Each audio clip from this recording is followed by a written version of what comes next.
Estudiantes de segundo grado de secundaria, es un gusto darles la bienvenida nuevamente a Aprende en Casa y saber que continúan adquiriendo nuevos conocimientos de cada una de las asignaturas que cursan en la escuela. Estas sesiones son una oportunidad para que descubran nuevas estrategias de aprendizaje y pongan en práctica sus habilidades escolares, además de valores como la paciencia y la tolerancia. Antes de iniciar, las y los invitamos a tener a la mano un lápiz y un cuaderno o una hoja para anotar las ideas principales que escuchen y las preguntas que les puedan surgir a lo largo de la sesión. Y posteriormente las integren a su carpeta de experiencias. Tengan presente que, al regresar a clases, presentarán esta carpeta a sus docentes, compañeras y compañeros. Dicho lo anterior, podemos entrar en materia. En esta sesión abordarán un tema de la asignatura de Historia. Seguramente alguna vez han escuchado que somos resultado del mestizaje y que nuestra cultura actual se formó a partir de la llegada de otras culturas que brindaron diversas aportaciones a la tradición de origen indígena. Muchas ideas surgen en torno al mestizaje. Sin embargo, también es muy interesante conocer las características de la vida cotidiana durante el virreinato, así como identificar la forma en que los españoles fueron conquistando el amplio territorio y cómo lo fueron organizando para administrarlo. En este proceso, dos instituciones fueron clave: los presidios y las misiones. Las y los invitamos a ver el siguiente video para que conozcan cómo se fue conformando el nuevo orden virreinal, particularmente en el norte de la Nueva España. Como recordarás, durante el siglo XVI los españoles expandieron sus dominios hacia el norte a través del camino de tierra adentro. Durante el siglo XVII, este camino se consolidó y amplió hasta Santa Fe en el actual Nuevo México.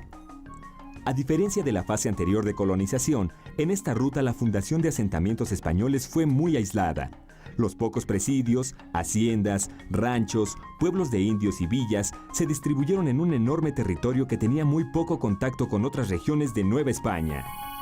Es el presidio, uno de ellos es el presidio, que es una institución militar, una guarnición, un fuerte, un establecimiento militar, donde estaba acantonada una tropa a cargo de un capitán. Habíamos dicho ya que estos núcleos militares que estaban dispuestos para la defensa de la población y sobre todo del tránsito de mercancías y minerales de las minas del norte, con el tiempo fueron evolucionando en pueblos, dado que los soldados, los que originalmente eran soldados, acababan por quedarse allí. Muchos de ellos llevaban a sus familias, se volvían agricultores, artesanos, y esto fue germen de poblaciones. La segunda institución importante en el proceso de poblamiento en el siglo XVII es la misión. La misión, y sobre todo en el caso de las misiones novohispanas, fueron un diseño particular de la Compañía de Jesús, de los jesuitas, que arrancan a principios del siglo XVII, sobre todo en la zona de Sinaloa, y consisten en una fundación, un establecimiento en torno a la iglesia de la misión y la casa del misionero, que va a ser el núcleo originario de población indígena. La función del misionero es persuadir, convencer a los indígenas del entorno, que habitualmente eran cazadores recolectores y por tanto pues trashumantes, nómadas, de establecerse en un patrón fijo, de manera definitiva, en torno a esta iglesia y a esta casa misional, para convertirse en agricultores, para cultivar sus propios alimentos, para hacerse pastores, dueños de ganados y lo digo, poblar sobre una base estable en este sitio, ¿sí? Sin el concurso, sin la colaboración de estas dos instituciones, el presidio y la misión, el proceso de poblamiento del norte hubiera sido muy difícil, sino imposible. Ahora, en torno a la misión, que se vuelve una unidad no solamente de enseñanza religiosa, sino un centro de enseñanza civilizatoria, por así decirlo, se vuelve también una unidad productiva. Bajo la dirección del misionero, particularmente del jesuita, los indígenas cultivarán, tendrán tierras comunes, tendrán graneros comunes, a partir de las cuales alimentarse, o sea, para alimentar a la propia comunidad, pero los excedentes se empiezan a vender en los reales mineros y en las pequeñas poblaciones de españoles que se construyen en torno a los reales mineros.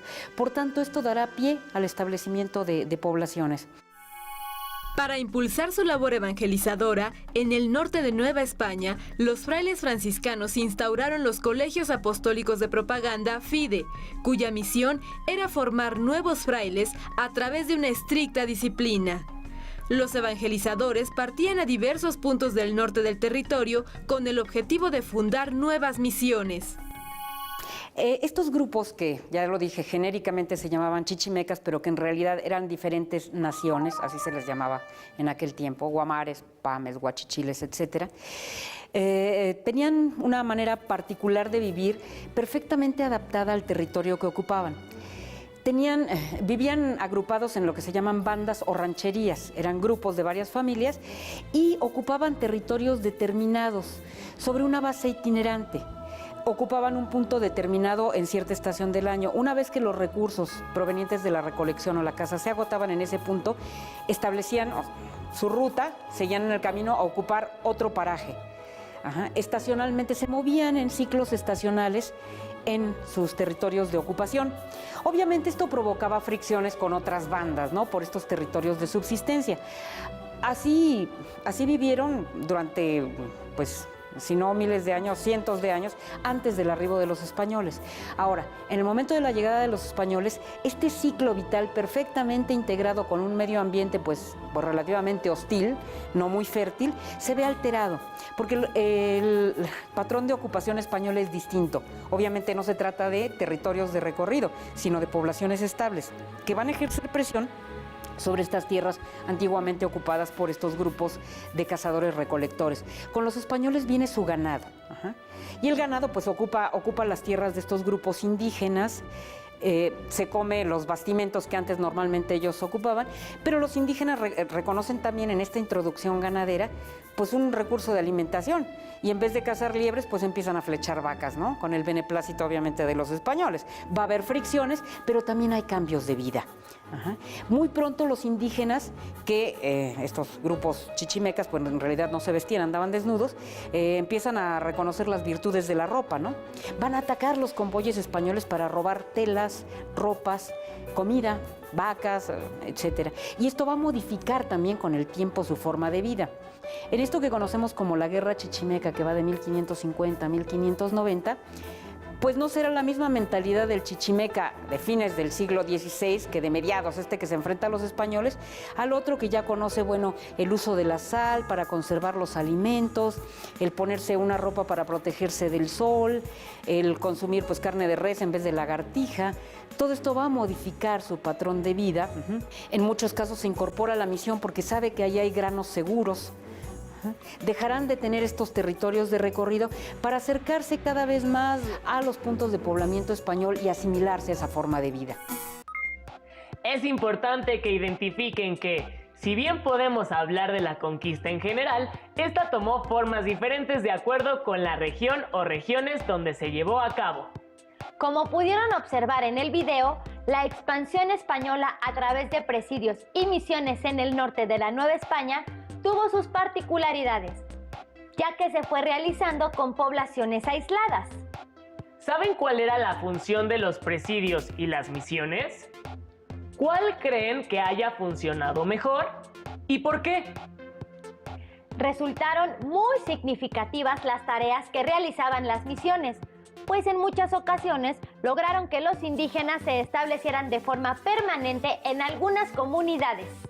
Y gracias a esos establecimientos se dio paso a unidades productivas, en las que se llevaron a cabo actividades agrícolas, ganaderas o mineras.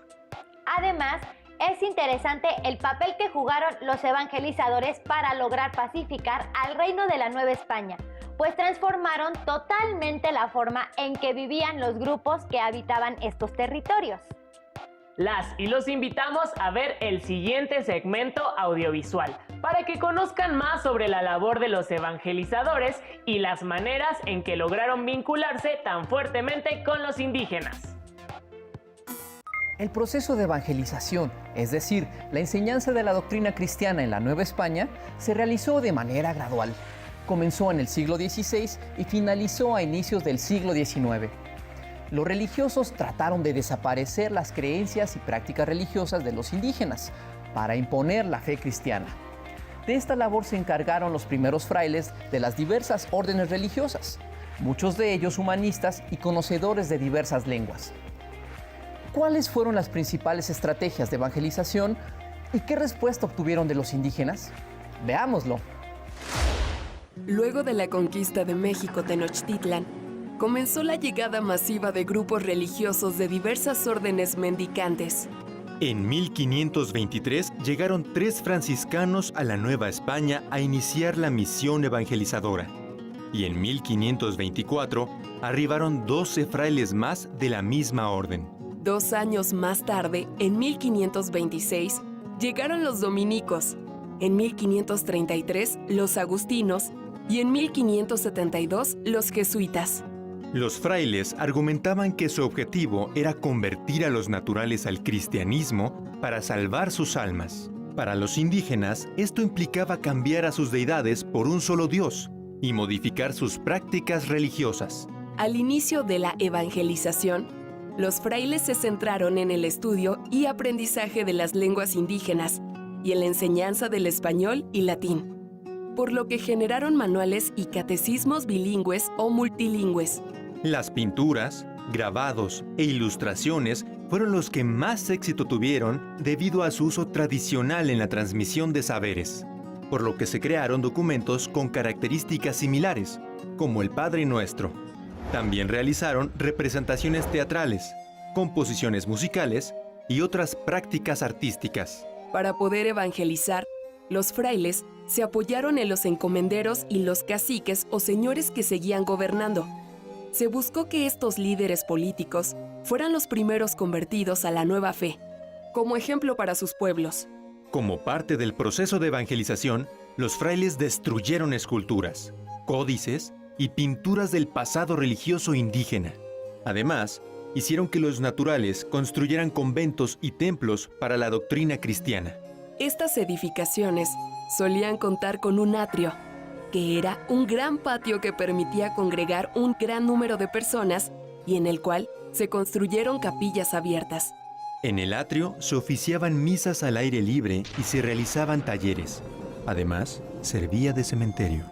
Durante la evangelización, muchos grupos indígenas se negaron a abandonar su religión y continuaron con algunas de sus prácticas.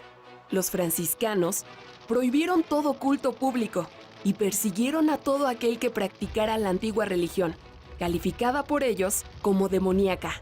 Para evitar el castigo, los naturales que quisieron continuar con sus prácticas ancestrales se vieron obligados a hacerlo en lugares apartados y secretos, como grutas o montañas. También tuvieron que esconder sus deidades y objetos sagrados a fin de resguardarlos. Además, tanto evangelizadores como indígenas se interesaron en adelantar o atrasar fechas de festividades cristianas, para hacerlas coincidir con las fiestas nativas. Con el paso del tiempo, esto dio origen a nuevas prácticas y festividades religiosas que se caracterizaron por fusionar elementos de las religiones mesoamericanas con el cristianismo. En 1571 se estableció formalmente en la Nueva España el Tribunal del Santo Oficio de la Inquisición, cuya tarea era vigilar y castigar la idolatría, procurando que las penas fueran más severas para los españoles que para los indígenas. Hacia los siglos XVII y XVIII, los castigos se recrudecieron. Aún así, no todas las prácticas de la antigua religión desaparecieron, se fusionaron con el cristianismo. El proceso de evangelización no fue totalmente pacífico. Existió resistencia por parte de grupos indígenas que, a escondidas, siguieron con sus prácticas religiosas, en tanto que la Iglesia Católica recurrió a métodos de castigo. Todo ese proceso se prolongó durante siglos y propició el nacimiento de nuevas prácticas y festividades religiosas. En la actualidad, ¿qué elementos cristianos y prehispánicos puedes distinguir en las prácticas religiosas de tu comunidad? ¿Qué les pareció el video? ¿Conocían todos esos datos sobre la presencia de diferentes grupos de evangelizadores? ¿Sabían sobre todas las formas que diseñaron para que los indígenas se convirtieran al cristianismo? Recuerden que un elemento fundamental en la vida en la Nueva España fue la religión católica, Por eso los frailes tuvieron un papel tan importante en el proceso de conquista. Los frailes ayudaron mucho a los conquistadores para poder llegar a zonas muy alejadas y no solo participaron en la conversión de los indígenas pobres, sino que también se encargaron de la educación de los indígenas que pertenecían a la nobleza. Y por supuesto, ayudaron en la educación de los hijos de los españoles. Cabe resaltar que el proceso de evangelización no fue nada sencillo, pues no todos los indígenas aceptaron dejar sus creencias para iniciar nuevas prácticas religiosas y algunos se escondieron para seguir con su religión, arriesgándose a severos castigos. Los evangelizadores contaron con el apoyo de encomenderos y caciques para llevar a cabo esta tarea que lamentablemente en ocasiones fue muy violenta. ¿Cuál consideran que fue el objetivo de la evangelización? Las y los invitamos a señalar los medios que se utilizaron para llevarla a cabo.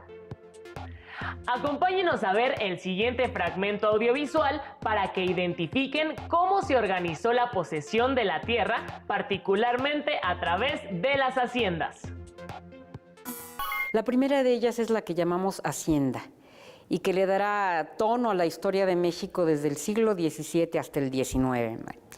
La hacienda es, en principio, una propiedad particular de gran extensión y se dedicaba a diversos fines. Hubo las llamadas haciendas de beneficio o haciendas mineras, que eran grandes construcciones con una extensión variable de tierra dedicada a la refinación de minerales, ¿no? Hubo también otros dos tipos de hacienda. La hacienda agrícola, que será la que aprovisione de cereales, de bastimentos, alimentos a los reales mineros. Incluía grandes extensiones territoriales con mano de obra en general indígena, aunque también había mano de obra esclava en ellas, mano de obra de población negra traída del África. Y lo dije, estas estaban dirigidas a proveer a los centros mineros y a las poblaciones que iban surgiendo en el norte de cereales, sobre todo maíz y trigo, del cual los españoles no llegaron a prescindir jamás. Aunque hubo algunas también dedicadas, aunque pocas, en el norte, hacia Coahuila y demás, a la producción de vides, vinos, fueron las menos. Y la última es la hacienda ganadera, o sea, la gran casa con tremendas extensiones en el norte ilimitado, dedicadas a la ganadería de ganado mayor, o sea, el ganado bovino, y ganado menor, reses cabras y ovejas, ¿no? Esa fue la institución de la hacienda, en general en manos de un propietario, cuyos propietarios no residían habitualmente en la gran casa, tenían un cuerpo de administradores y empleados que se hacían cargo de las cuentas, y los trabajadores, que en muchos casos provenían de los pueblos indígenas vecinos, y aportaban mano de obra asalariada. Con el tiempo el sistema se haría cada vez más opresivo, pero el germen de la hacienda se ubica en el siglo XVII. Paralelamente con la hacienda habrá una unidad productiva menor que es el rancho o la ranchería, y que son trabajadores libres, no asalariados, no relacionados con la hacienda, pequeños aparceros que consiguen su propiedad y ellos mismos se hacen cargo del cultivo de sus tierras o de sus propios ganados. Todo esto dará tono y dará color al poblamiento del norte y estas unidades productivas que pervivirán como parte de la característica de la historia del norte novohispano. Muchas de las haciendas del norte de Nueva España fueron importantes centros agrícolas y ganaderos en donde se cultivaba trigo, maíz, garbanzos, chile, entre otros productos. En algunas, además del ganado tradicional, se criaban toros de lidia y caballos de raza para la arriería. Los propietarios vivían en la llamada Casa Grande, mientras los trabajadores habitaban pequeñas chozas cerca de sus lugares de trabajo. ¿Qué les pareció? ¿Sabían cómo fue la conquista y la posterior organización virreinal del norte del país? Ahora saben que la sociedad virreinal estuvo fuertemente dividida en grupos sociales y que cada uno tenía funciones específicas. Además que en el caso del norte se buscó que la población trabajara en las tierras para volverlas productivas. No olviden que el estilo de vida de toda la población se modificó. Comenzaron a probar alimentos nuevos, llegaron animales desconocidos y todo se fue volviendo parte de la vida cotidiana de aquella época.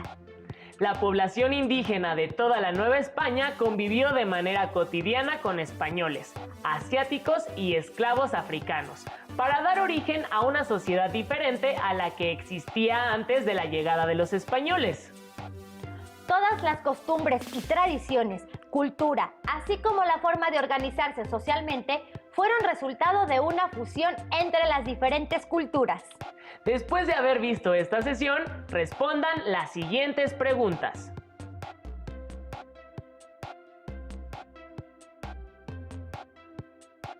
¿Cuál fue la importancia de los presidios y de las misiones en la colonización del norte novohispano?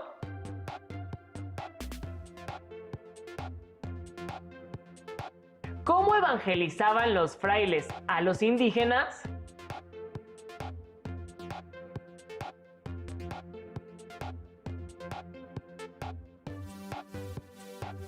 ¿Cómo estaban organizadas las haciendas y qué actividades se realizaban en ellas?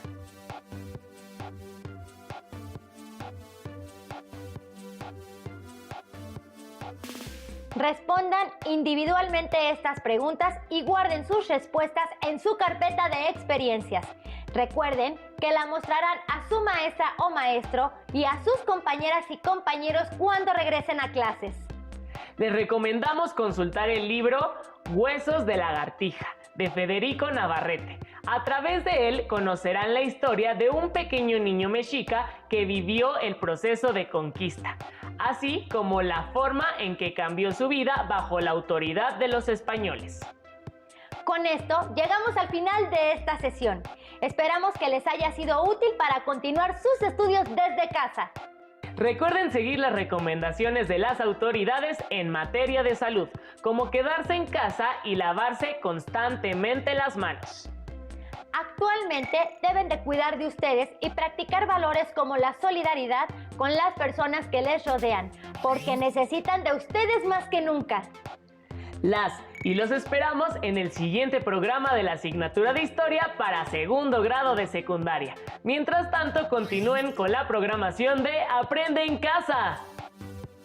¡Hasta pronto!